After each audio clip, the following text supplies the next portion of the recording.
Hey everyone, welcome back to On Purpose, the number one health podcast in the world. Thanks to each and every single one of you. I'm so grateful to you for your time. Week in, week out, you show up to listen, to learn, and to grow. And it means so much to me that you trust me with your time. And that's why you know that my commitment to you as my community, as my audience, is to find people that I genuinely connect with, to find people that I believe that can truly help us live more vulnerably, more authentically, more deeply. And today's guest is someone that I can't wait to introduce you to. Now, she genuinely needs no introduction, so I'm not even going to do that element of the show. But she's someone that I started talking to probably about a year ago now, or maybe a little less. And all of our conversations have been so uplifting, so inspiring, so motivating. Everything she posts on social media really speaks to her beautiful heart. And I'm so excited today to unpack that, to unravel that, and discover more about her. And her name is Khloe Kardashian. Khloe, thank you for being here. Thank you. That was such a beautiful intro. Thank you. Well, I meant every single word, genuinely. Thank you. I'm excited to be here. I really am. And you've been someone I've been dying to meet in person. So this is an honor for me. So thank you. Well, I'm honored and touched to hear that because the feeling is very, very mutual. And my intention for doing this podcast and reaching out to you to do this was I love a podcast as an excuse to get to know each other better. Mm-hmm. And I was also hoping that we have all these secret conversations offline, online on Instagram. And I was like, I wish we could share this with the world. Everything that we talk about, all the things that we believe in, to explore the things we have in common.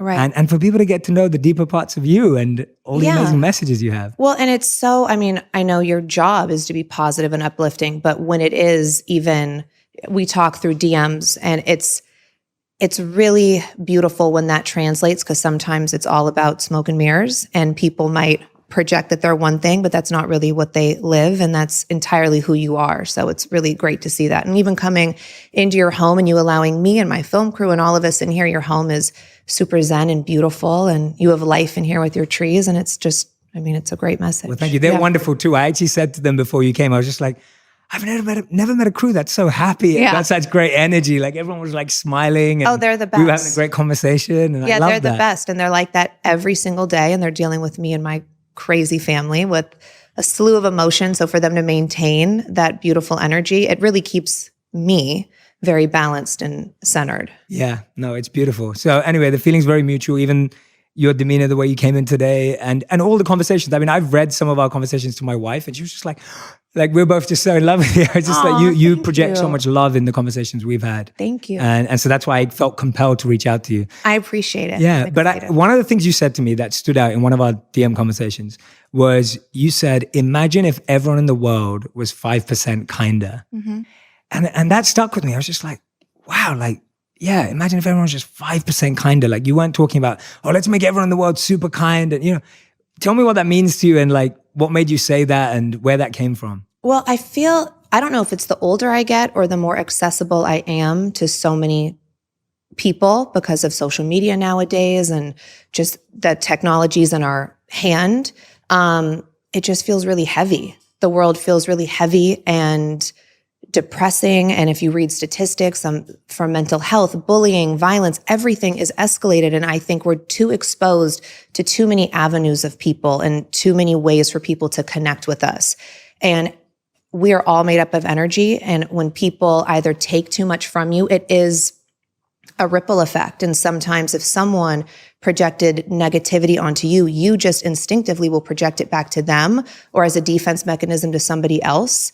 And it's also not fair to misdirect that energy because it is a ripple effect and it goes to other people.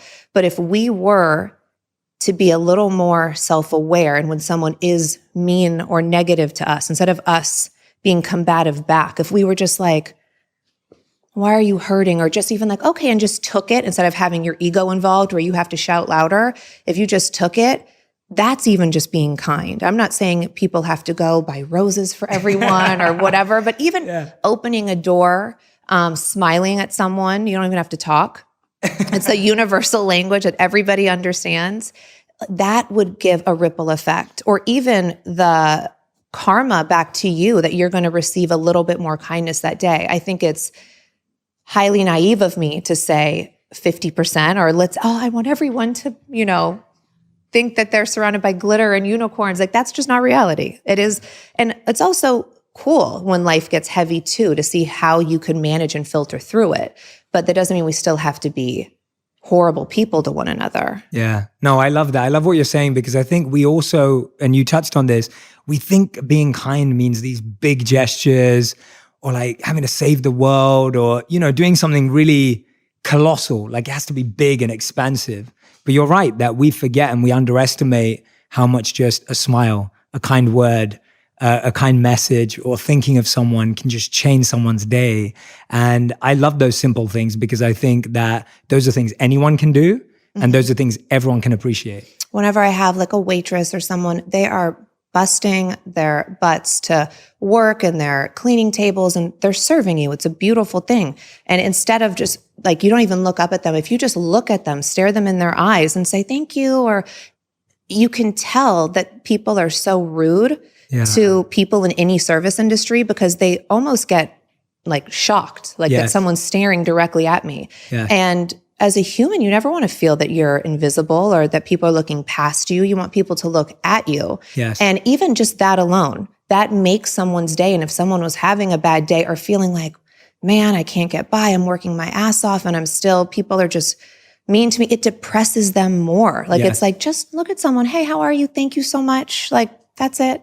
A busboy, anything. I think we all take for granted how hard everybody works. No matter what your job is, it's still a job. And just a little smile, or a little, hope you're having a nice day. Like, something so simple. It does nothing for you. Like, why does that hurt you? Just do it. And it could really change their entire day. Yeah. I remember a huge mistake that I used to make. Like, this was something that I wish I never did, but I did. And I literally used to walk into Ubers or Lyfts, and I'd be on my phone and I wouldn't say anything, because, you've already programmed where you want to go. Right. So you don't need to talk to the person if you don't want it. And I would just walk in. I wouldn't even say hello.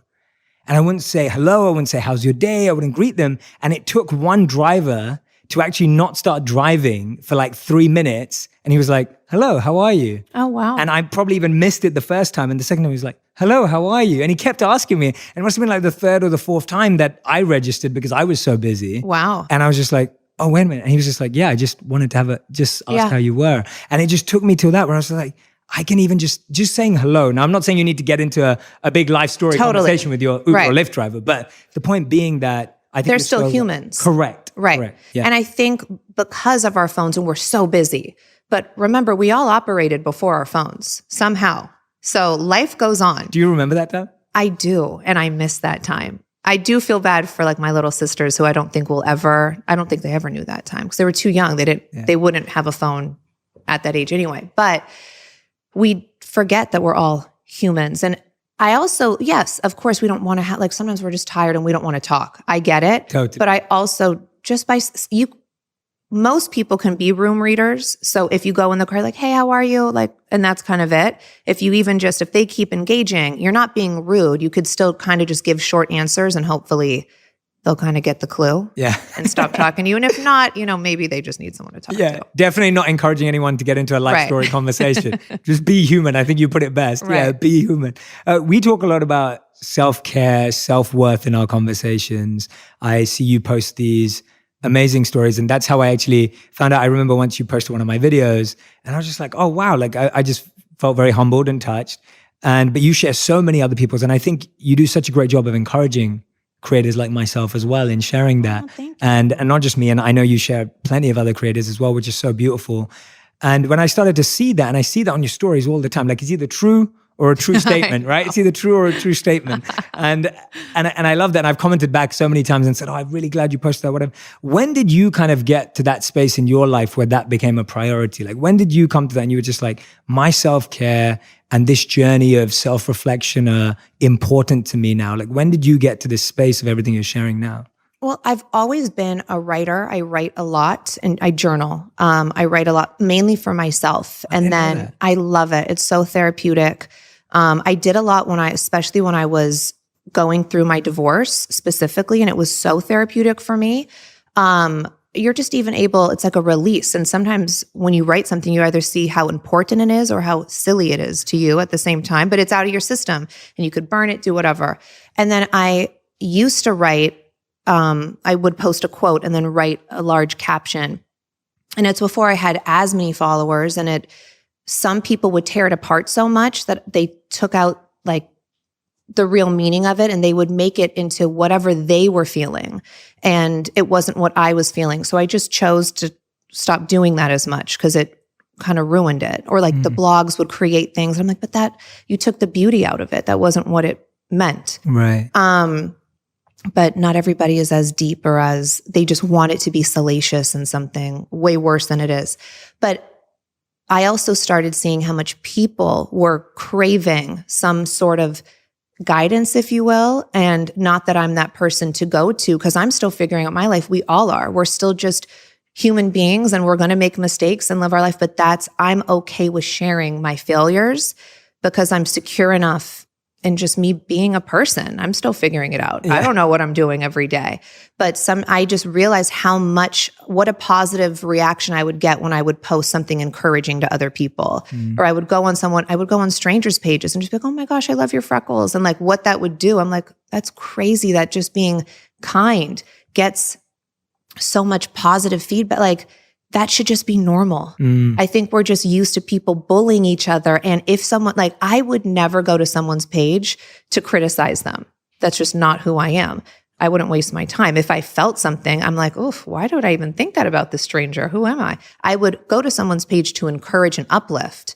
But I think in today's day, we're so used to people going to pages to be these, computer bullies and let's just talk about people. But I mean, they're really struggling in their own life. And that's the only reason why they're acting out like that is because they're feeling that about themselves or whatever. And they're just trying to project it to somebody else. Yeah. And I love how what you just said now, it's almost like it transforms your feeling towards them into kindness too, because you start recognizing where they're coming from and what they're going through to make them that way. I think it's just created, it's interesting in the world that we are in. It's either the more you're exposed to, you see a lot more negativity and it's disturbing and disgusting to me. But instead of me becoming bitter and evil about it, I've chosen to become more self-aware and I have more empathy for people. And I never want to change that. I think if anything, it's given me more empathy because I'm like, oh, I feel really bad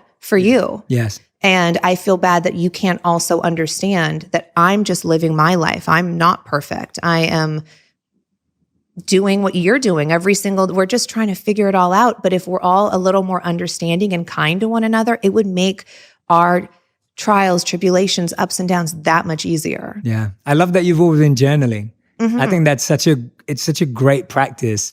And I love that because I've recommended to so many people that I've worked with to journal and read it back to themselves. And you're so right that sometimes you read your feelings back to yourself and you cry. And there are sometimes you read your feelings back to yourself and you laugh because you're just like, what, really? Like, oh, right. You're like, that's really what I'm upset about? Yeah. You're like, that is so petty in today's world. And we all have to also be kind to ourselves and realize that, like, I hate when people say, like, what do you have to worry about? You have all this money or whatever. Oh, so money means you don't have problems? And I don't care who you are. Problems are problems. In your world, you might walk a day in my shoes and be like, I don't want those issues. Or I might walk a day in your shoes and be like, wow, everything's beautiful. But you might see what I thought was beauty as you're not happy and satisfied with that. And you still want more, or maybe you want less. Those are all okay feelings. That's why we each have our own lives. Yeah. But to attack somebody else for what is considered their problems, I just find really counterproductive. And that's not motivating yourself. If you want a lot of money, go out there and get it. I believe in you. I'm applauding you. But when I think journaling is so good, especially when it's private, because for me personally, it's something I get to write down and I don't feel judged, but I'm allowed to criticize myself because it's my journey and I know the day one to the last day that I've taken those steps. So I'm allowed to critique and be like, you know what, Khloe, you're way past this. You don't need to harp on things like this. I think it's healthy. And even if you read it back and you just laugh at yourself, I think that's also a great form of therapy. Yeah, 100%. What's the most powerful or meaningful journal entry you ever wrote that was really like transformative for you? I'm fascinated. That's a good question. Sometimes I write and I don't even know what I'm saying. Right. like sometimes I'm just like, it's like words and then it turns into something. And I never even knew that was a thing, but I was like, I'm just compelled to write. And I would just start scribbling, and it might be literally talking about my day. And then it goes into maybe like something to do with like, why did this happen? Like, you just like, cause your mind wanders. I know you meditate. I pray. I'm not great at meditating and sitting, and my mind wanders too much. So when I pray, my prayers are very conversational. Yeah. And I realize it's kind of how I journal as well. It's more of a conversation, but I'm talking almost to myself, which might be a little insane, but. No, not at all. I think the most important meeting we have is with ourselves. I guess so. So I think it's great. Yeah, no, it makes sense. I love that, because for me, meditation's a prayer too. And I think that's what's so beautiful about it, that it is a conversation, it is an exchange. And often one of the things that I would do is in my meditation or prayer, I would ask a question. And it's not about trying to find the answer. It's about sincerely asking the question. Like, can you really ask a question with sincere intent, with a genuine feeling of like, I really want to understand this. And when you ask it with that, then of course it becomes a conversation, because there's a response. And you're right, sometimes it's from within, sometimes it's from someone you have a conversation with that day. It comes from absolutely anywhere. And I love that. I think prayer is so important. And like you said, even if it's just a conversation with yourself, God, the universe, whatever you work with, it's a beautiful practice to have. I don't care what anybody else believes. I believe in God. I'm not judging whoever believes in. I do believe everybody should have a faith in something. It centers us. It holds us accountable for our actions every day. And so my faith is in God. I'm Christian, and I wake up every morning early intentionally so I have a beautiful view, and I open my windows and I just look and I pray. And I always start my day with gratitude, because I think that transcends through the rest of my day. And not that we can control every emotion, but I like to, even if sometimes you just wake up and you're either melancholy or you're just kind of grumpy. But even if I am, I try to convince myself, this is a great day. Look how blessed you are. Like, everything's beautiful. We take our health for granted. Like, we're healthy. Like, I just try to have a conversation with myself. And if I am having a grumpy day, it normally turns it around. Yeah. Normally. We all have those moments where it doesn't. Yeah. We've intersected some of our mornings. I think some of our conversations have been in the morning. And what do you have, is that gratitude practice that you have is just talking to yourself? Like, that's what it is for you. It's just almost like guiding yourself to be grateful in the morning. Right. Yeah. And that's new. I've always prayed, but it used to be just at night. And over the past couple years, I've decided, like, you know what? I want to start my day like this too. I think because I used to just be so busy. I'm still busy, but like, I would never take that time. And yes, I have to wake up earlier, but it changes my whole, just the momentum of my day. So I wake up earlier, I make it an effort. You make time for the things you want to do. 100%. And, that's something I want to do. It gives me such a better, lighter energy throughout the day. And it's important. I think we all have ups and downs, and we're all going through rough patches. So not every day I've felt compelled to do it, but I've started doing it maybe like 4 years ago. And I love it. It's increased over the past year significantly, where I probably would do it every now and then. And now I do it religiously, I would say, for the past year. That's beautiful. Thanks for sharing that as well. I love finding out about these things, because I think so many of us don't get a space to share this. And that's one of the reasons why I wanted to do this, was I'm happy that we're learning this about you, and I'm learning this about you. I love what you said about figuring things out, because I actually think when we're figuring things out, they're more relevant. Mm-hmm. It's almost like when you figure something out perfectly and then you teach it, right, it's kind of doesn't feel as real to everyone who's learning. But like you said, like when you're trying to navigate life and you're making mistakes and you're failing, and that's the same with me. Like, I'm always sharing that everything I'm sharing in my videos is stuff that I've been through and I'm working through and figuring out. What's something you're trying to figure out right now? Like, what's something that you've been reflecting on right now? Oh, goodness. My life. No. There's nothing specifically I can pinpoint. I absolutely love being a mom. It's one of my favorite things.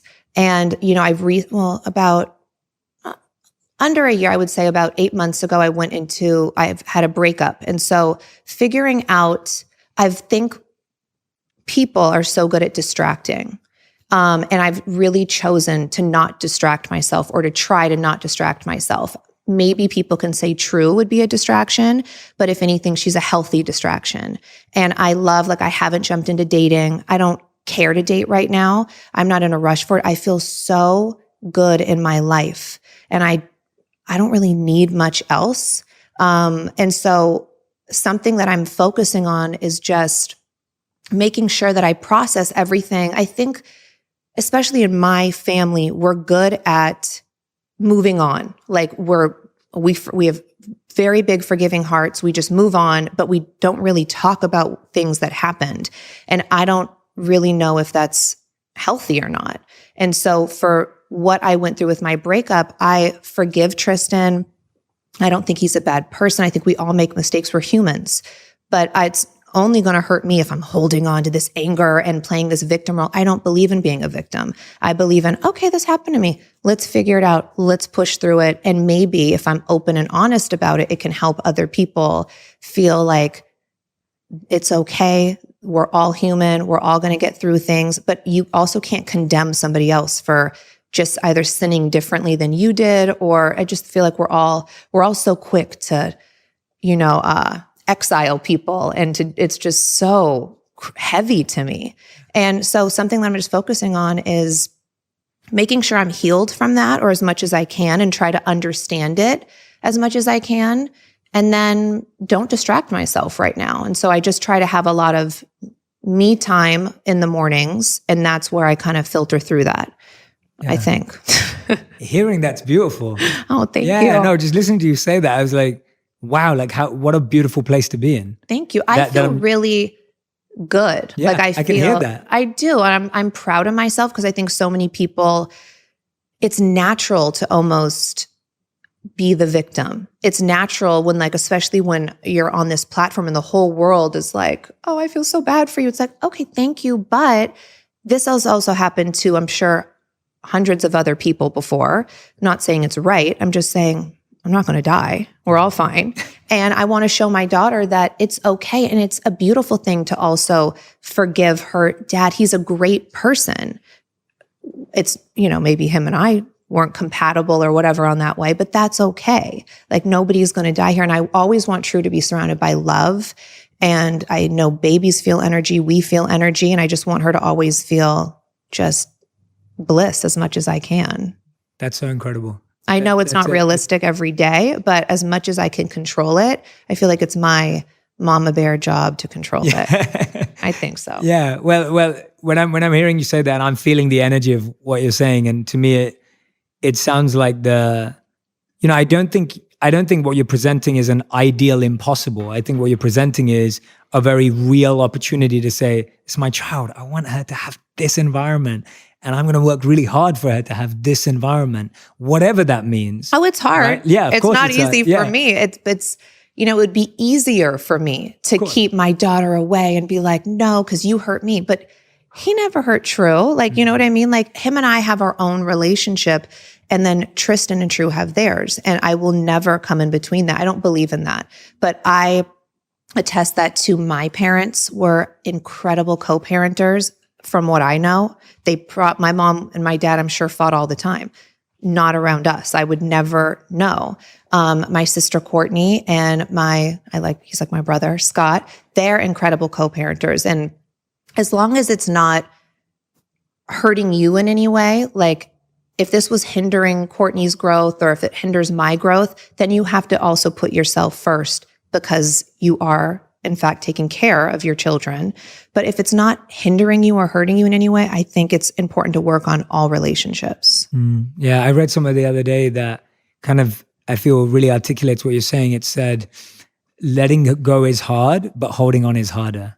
And that's the choice almost that we have in these tough situations. And the way you're sharing it is just amazing, by the way. Like, thank you. Yeah, I'm in awe. I think it's incredible. Oh my gosh, thank you. You in awe of me. No, I mean it. I'm not just saying it. Like, no, that's so nice. I mean it, because I think, I'm sure there's so many people listening right now who can relate to circumstances in your life, situations in your life that you've been through. We all know that these things happen, out there. And I think so many of us hold on for so long. And as we know, like you said, it's hard work. It's not easy. It's not just going to be plain sailing. But the fact is that you can move in that direction. You can. And I've been through a lot of things in my past that I think have put me here. I'm not saying, oh, it's so easy. And no, it's hard work. It definitely is. But I think with every relationship I've been in, I've always learned kindness and understanding. And also, one reason why I stopped sharing my journaling or my long captions, if you will, is because people only understand from their level of perception as well. And it would infuriate me when my beautiful notes, I'm sure you could understand because you share so much, would be taken in a way that I'm like, that's not at all how I meant for that to be. And so I can't explain something to someone when this is only the level of their understanding and their want to understand. Yeah. People also have to have the desire to want to learn more and want to open up their mind to if I'm closed up and if I'm just some bitter person where I live my life like the world is unjust and why do bad things happen to me? It's like, to me, there's no good, there's no bad. Things happen. It's the energy of the world. How you handle it is then, again, another ripple effect from how I think more things are going to happen to you. But if I'm sitting here like, life sucks, life is so unjust, unfair, all these bad things are happening, then, oh my gosh, you're just going to attract all this heavy stuff. But if I'm like, okay, that was not the best, but I'm going to figure out why and let me try to move on and still let me not misdirect my energy. Let me try to be happy. Let me try to still be kind to others as much as you can. And you can still hurt, but you should also heal and then be responsible for your hurting and not channel it to other people. Yeah. I just feel like sometimes we're really irresponsible with our feelings and we have to be responsible as adults, especially adults that are supposed to be guiding kids and like our youth. You have to be a lot more responsible in how we do things. Yeah, that's so true. I love that about being irresponsible with our feelings. Let's explore that a bit because I think that's such a powerful statement in and of itself. And this morning, literally this morning, I was sharing this reflection that I was having on social media, and it was about how it's tough to start communicating with children, but sometimes it's even more tough to communicate with our inner child. Right? And like while we're trying to grow up and everything, and it's like, well, you're saying that we're irresponsible with all the feelings that were there and we just move on. And we think when we move on, you've dealt with it. Right. But that healing that you're talking about is just, for me as well, like I always felt like I was someone who moved on, and I always felt like I was someone who like, oh, I didn't get affected by that. And then I started to see that actually I had behaviors in me that were complete reflections of a past pain. Right? Like there were behaviors in me that were reflections of a past guilt. Right. And then I realized that it's not that they just disappeared. It's that they were going to come out in a different way that was going to hurt future relationships. It was going to hurt present relationships. And for me, that's where I started to work through that, where I started to see actually what I saw in whatever it was, I'm now reflecting that. Let me look at that behavior and see how that behavior can be healed and transformed. Right. And what's the root of that? Does that make sense? Completely. Yeah. And also I think people get confused that even when you're like, no, I'm totally over that. I'm healed. You can still talk about things and be healed. You can still draw back on those things and say, it hurt me when it did hurt you when. But I think sometimes people are like, oh, you're done with that. You're like, why are you talking about this for so long or whatever? And it's like, that's also a form of my healing. I hate when other people who have not been through the trauma you have been through, any of us, because we've all gone through traumas, they want to tell you when to stop hurting. And that's not anybody's place to tell you when to stop hurting. And everybody has a different lifespan of pain, I think. Everybody will deal with things in different, what might be traumatizing to me might be nothing to you, and vice versa. And we can't invalidate people's feelings. That's only going to traumatize them more. And also shame them. I'm so over like the emotional shaming of what people do to other people. People can have their feelings and do what they want as long as they're realistic. You also have to step outside of your own self and be self-aware and say, okay, am I completely delusional? Am I making these? Because you could also, your mind, you can play tricks on, and you could start creating a false reality. As long as you're being, I think, really authentic and genuine about your feelings. I think it's okay to talk about your pains and traumas. I think especially if you're doing it in a way that's beneficial to other people, I think that's being responsible. But I think if you're just talking about negative stuff to talk about negative stuff, you're like, oh my gosh, shut up already. Yeah. You know, I think you just have to be responsible. Yeah. You can't, I love what you said there, because you can't put a deadline on someone else's pain, right? You can't be the one to invalidate or validate how long someone needs to dissect something or break something down. And I think that's such a great point. And you're right that I think. But as long as it's realistic, do you know what I mean? Like some people just they just are negative. They just have like a dark cloud over them because they've created that cloud. But that's realistically not their reality. You look at them and you're like, what are you talking about?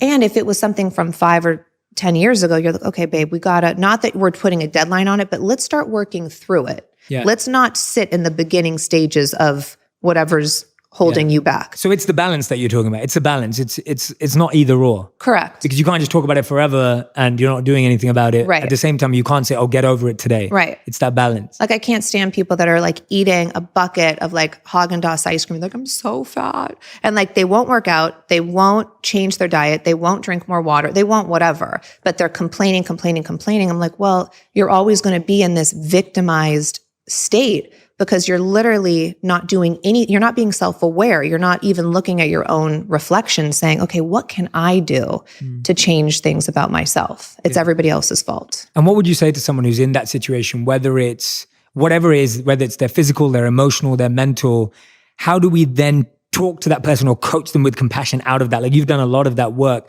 How do you do that with someone else in the same way as we do with ourselves? Like what would you say to them? It really does come from within. I think whenever people do things for other people, it's always, you're setting yourself up for failure. I think you really genuinely have to want to change areas of your life. And if you don't, just be happy with who you are. I don't care physically what you look like, your weight, whatever, as long as you're healthy and happy, do you. But I know for me, I was overweight I was unhealthy for a lot of my life. And then when I was like, I started going to the gym during my divorce, like a significant and consistent amount for my mental. I needed a release and I needed to feel strong. And I just needed to get rid of all of these thoughts. And I wanted to be alone. And the only place to really be alone was being on an elliptical with headphones in my ears and kind of just vibing out. And as a side effect, I started losing weight. And I was like, oh, I kind of like this, like, losing weight. And it then became like just some competitive weird streak in me that it was like, I want to see if I can get arm muscles. I want to see like it started that, but that was never my goal, was never, I want to look good in a bikini. That was never my goal. It was, I just wanted to feel good mentally.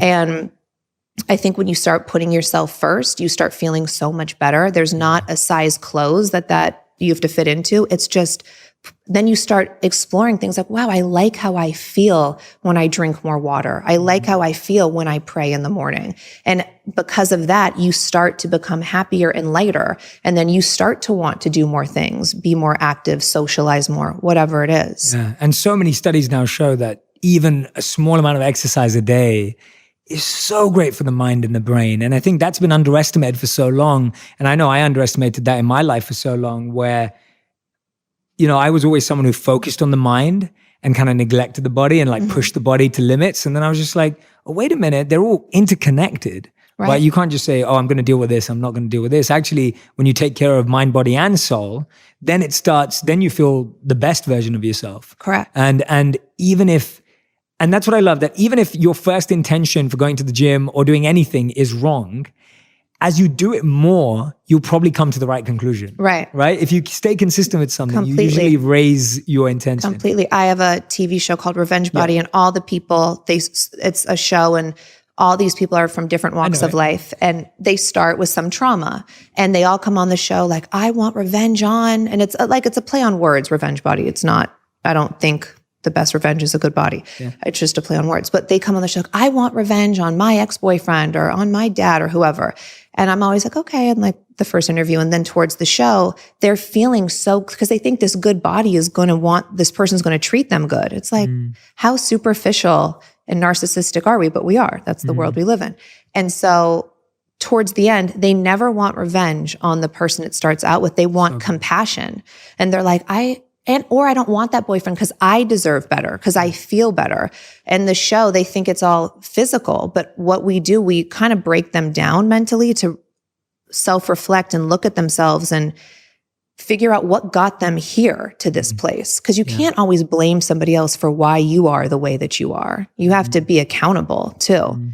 And that's something that it means so much to me that through that show, people get to see that a little bit, that it might start off one way, but it's all about internal at the end of the day. Yeah, whatever gets you started is usually a good thing because at least it gets you in there.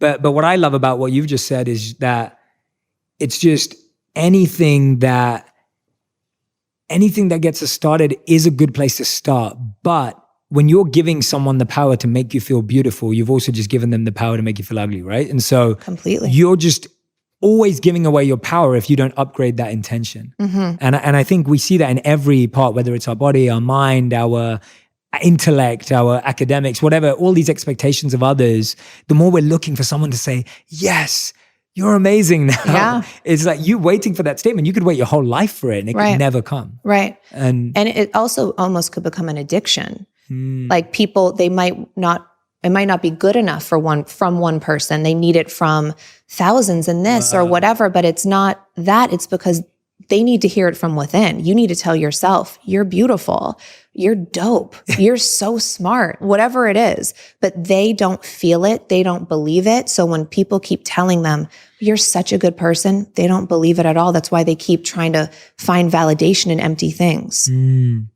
I love that. That's amazing. You've talked about things that you do like gratitude, journaling, prayer. What else do you do on a daily basis that you don't negotiate with you? Like I have to, obviously exercise too. Working out. Yeah, working out. Yeah, that one too. What else is there in your day that you just like, I can't negotiate with this. Like this has to be something that I must do every day, every week.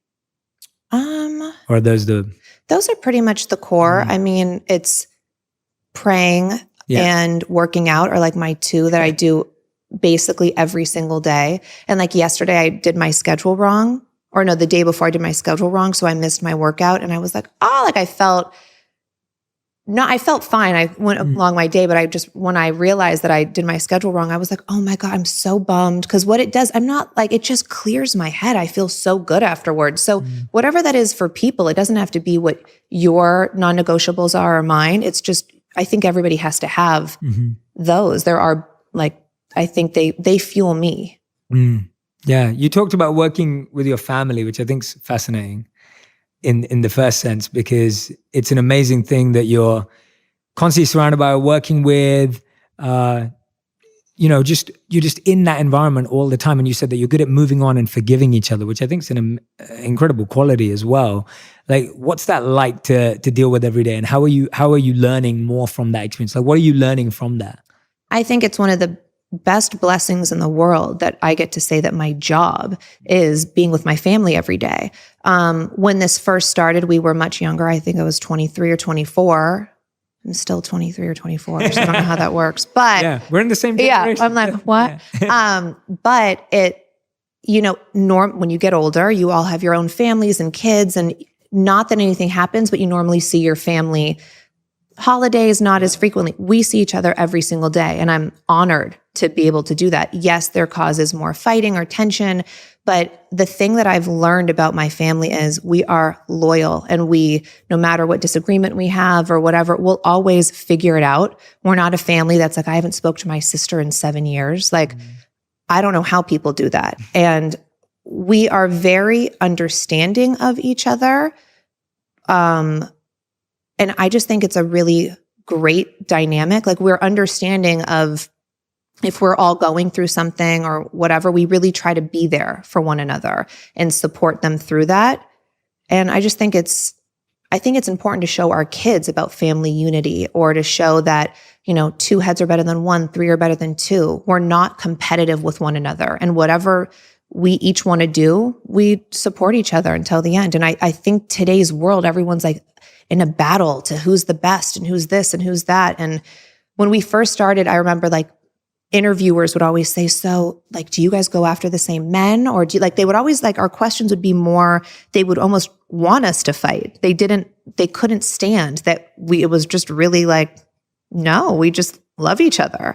And I don't know why people love something salacious and twisted rather than beautiful and just kind. Right. No, but I mean, it's true. And it's interesting, but that's, I guess good stories don't sell. That's why. Yeah. And I think we can change that. Like the reason why I do what I do and what I really believe in and why we've connected and what I love about our connection is I genuinely believe that if we keep giving people, if we keep shooting for the lowest common denominator for people, then they'll settle for that, right? Like if you only put junk food in front of someone,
they're going to take that and eat that. Right. But if you put healthy food that maybe looks and tastes like junk food, but that's, really amazing, then most people will switch. Right. And I feel the same is true of media. I feel the same is true of stories. I feel the same is true of everything. I believe that people are more beautiful, deeper, and smarter than we believe.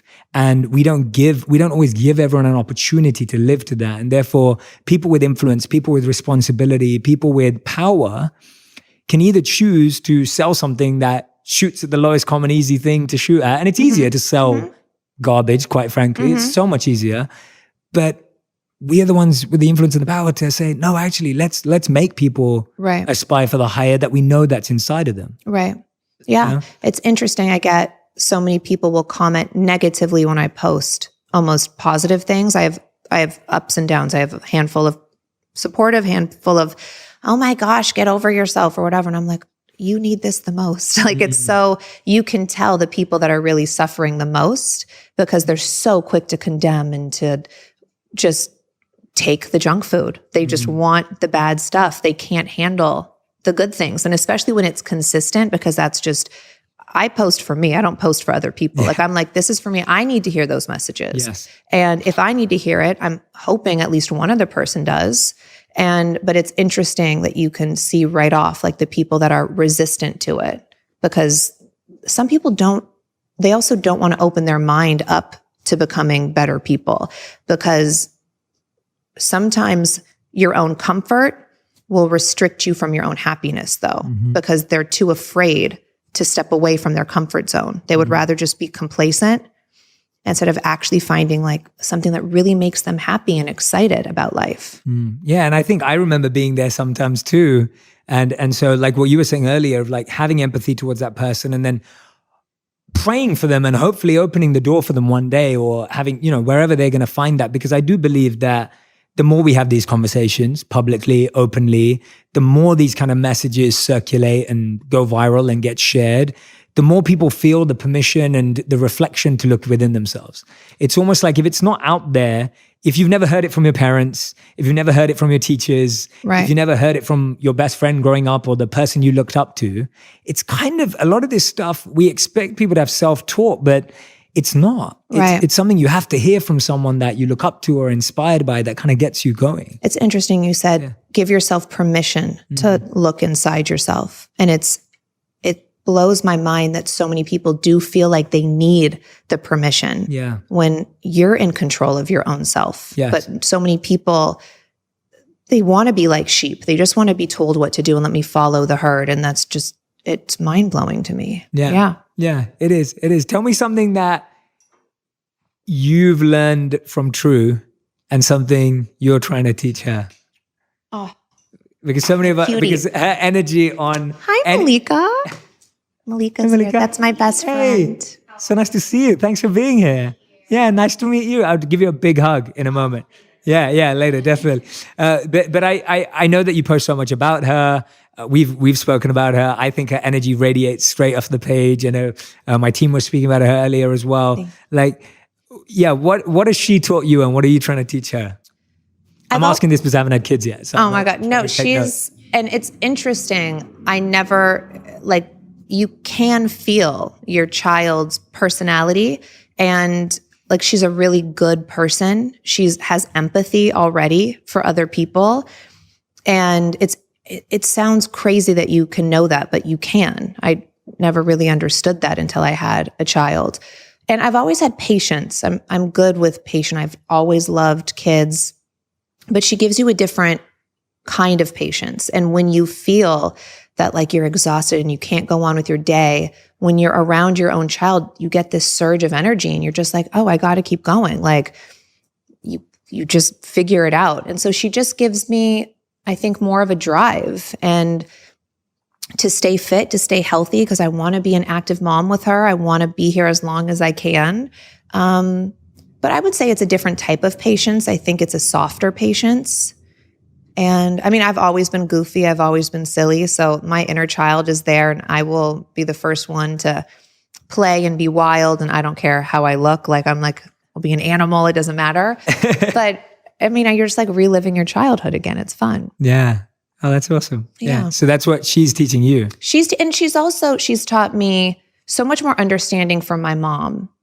Oh. And you just realize that I think when you're a kid, you think your parents are superheroes, and they are, but you still have to understand they're just humans. They're still like, I'm just a person. Doctors are just people. We give everybody so much power, and they're allowed to make mistakes. They're allowed to not know what they're doing. My mom didn't have Google. How the hell did she figure things out? Like, now me, I'm like, I don't know. Can kids have honey? I'm like, I have no idea. I ask my phone and I get the answer. Back then, it's like, I have so much more compassion, I think, for my mom. And when I was a teenager and I'm like, oh, why'd you do this to me when I was a kid?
And whatever. And I'm like, because she didn't know. Yeah. She had like, I feel like I have more understanding and compassion for my mom. Yeah, absolutely. I love that. I did a podcast about 3 weeks ago, and it was called 6 Reasons Why We Need to Develop the Emotional Skills Our Parents Didn't Have. And one of them was to recognize how hard it is. Yeah. And the second one was to build compassion because of how hard it is. And to recognize what you just said, like the ease at which we have information, the more conversations about parenting now, and like more research that's been done. Right. And you look at parents before, all they had was just what their parents told them. And then that was passed down and passed down and passed down. So yeah, that's a beautiful lesson. I'm excited to see what I learn when I have children. Yeah. But those are definitely beautiful ones. It's the best. Yeah. It is the best. Yeah, those are definitely beautiful ones that I can take forward. What is it that's on your mind right now, or that when we were talking and we decided to do this, what was there that was in your heart that you were like, Jay, I really want to share this. I want to talk about this that we haven't kind of dived into right now. You're like, there's something on my mind that. No, I feel like, I was so excited just to sit with you and to have this natural conversation. I feel like we've touched a lot of topics, and I love that. I didn't want it to be too contrived and about promoting something. I just wanted it to be like a beautiful conversation. So I appreciate that. And I feel like, I don't know, is there anything else? Thinking. No, that was the same for me. My intention was I wanted to hold space to just hear you and let you talk and share, because like I said at the start, from any conversation we've had, I just think that your journey of figuring it out, sharing this positive message, that energy is so awesome. And I want everyone to experience that. Thank you. And that's what my intention was. And I think I've had that today. I'm just sitting here listening to you going, I've just learned so many things today. Oh my gosh. Thank you. And that's the thing. I think our show is our show. And that's a piece of me. I don't blame anything like on editing. That's who I am. That's one layer of who I am. And I don't really get to divulge in this layer of who I am. I mean, I do little bits here or there on Instagram. Yeah. But sometimes, like I said, it's hard because people tear it apart from what their level is to perceive something. And sometimes that discourages me from wanting to share, because that's not at all what I meant. But when you're able to really vocalize something and have a natural dialogue, sometimes it's easier to share how you feel. So thank you for giving me this platform to do so. No, of course. That's what I love about podcasts in the first place, but also just like, just being able to dissect the topic for like 30 minutes, 40 minutes, like we need more of that to also understand people better and give people an opportunity. But I'm hoping that we're going to continue seeing you share your work. I'm hoping that we're going to see more of your journals. I'm hoping and praying that we're going to see more of that expression. Thank you. Because I truly believe it's helping people. Oh, thank you. And the percentages are always going to be in your favor, because I think the amount of people that are good and seeking good and are starting with good intentions is so much more powerful and stronger. And I want you to feel that. So thank you. Well, you're definitely a huge motivation. I know for so many people that I know, and I know it's scary and sometimes really daunting and heavy, because so many people someone like you turn to you, because I know the little amount that people turn to me, and I'm not some self-help retired monk. Are you a retired monk? Yeah, I don't know. Former monk. I don't know what the proper term is. No. But I could only imagine how draining it gets for you, because people are requiring so much of your energy. But keep going, because you've helped me in so many ways. And remember the first time I ever heard about you, someone sent me a YouTube video of you. It was before I found you on Instagram. And I was like, who is this man? You're so moving. You're so genuine and kind with what you're saying. And from what I feel, non-judgmental. And it's just a really amazing trait that you have. And I know you're helping a lot of people, and you've made me feel like it's okay to share more things. And that's why I like to share more other people's stuff, because I feel like people, sometimes they get too critical if they think it's just mine, and they need to know that it's okay to share love and kindness the way that you do. So thank you. Yeah. And thank you for encouraging people like me. I'm humbled by hearing that from you. And it means the world. It really does, because there's a beautiful statement that was said by Martin Luther King. And he was talking about how those who love peace need to learn to organize themselves as well as those who love war.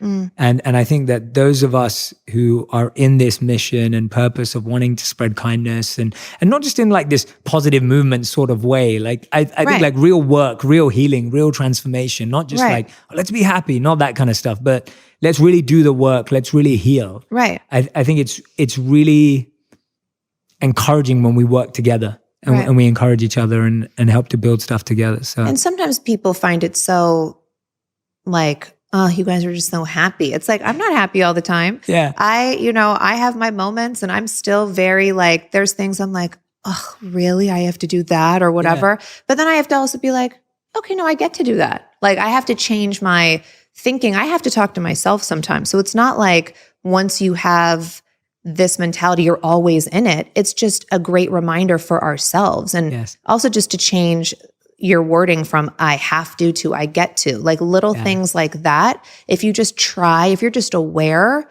it would help you. I think people think it's also too overwhelming to just be kind, and like you said, it's a little 2%, not even have to be 5%, it could just be a little bit, and what that shift will do for yourself. Yeah. Yeah. That's awesome. Well, I'm hoping that anyone who listens to or watches this conversation, feels the energy that I'm feeling right now from you and from being in this space and hearing everything you've been saying, I hope that they get to feel that too. And I hope that they carry that throughout their day and their year. And we all continue to heal and grow together because we're all figuring it out together. Yeah, we are. Yeah. And we end every interview with a quick final 5, which is like a rapid fire, quick fire round. So you can answer in 1 word to 1 sentence maximum. Oh my God. So these are easy. Okay. So the first question is, number 1, how do you unplug? How do I unplug? Yeah. That's 1 sentence. Well, you can say, yeah. Phone? Is that what I'm supposed to say? No, just generally. How do you unplug? No, how do you unplug? How do you choose to unplug? You can answer it in a sentence. Or more. You can say more.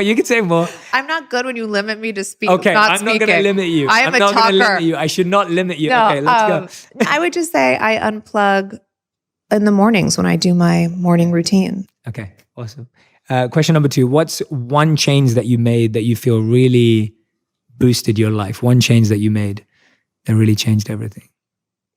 Getting into fitness. Okay, awesome. Question number 3. What's your weirdest, strangest habit? Good question. We're going to come up What with is it, you. Malika? What is my strangest habit? I feel like I'm weird. I've just never known anyone that still keeps their favorite treat for like 20 years by their nightstand.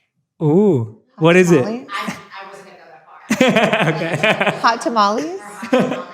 I have a box of hot tamales by my bed. I love that. Never changed. But like Thank you for being here. for 400 years. Is that my okay? That's my weirdest thing. I God. love that. Question number 4. What's your wish for everyone who's listening to this episode? My wish would be my wish would be is that they would focus on doing one kind act every day. And that could just be a smirk, hold a door open. It doesn't have to be overwhelming. I think if everybody who listens to your podcast actually did that, it would be magical. Mm-hmm. And question number 5, when are you coming over for dinner? Oh my God. What are you doing tonight? Yeah, no, we'd love to have you over. Me and my wife, I love having people over for dinner to connect more and etc. So we'd love to. Oh, awesome. Yeah, Okay. so, Malika. yeah. And I want to meet True. I know she's going to do your next podcast. Yes. Oh my God. That'd be amazing. That would be the cutest we'd thing love ever. That. Oh, that would be awesome. That would be awesome. I'll hold you to that. Yeah, you're amazing. Khloe, thank you so much for you doing so this. much. Thank you for Thank agreeing you. to this. I hope it's been meaningful to you. Meaningful and fun, insightful. Thank you.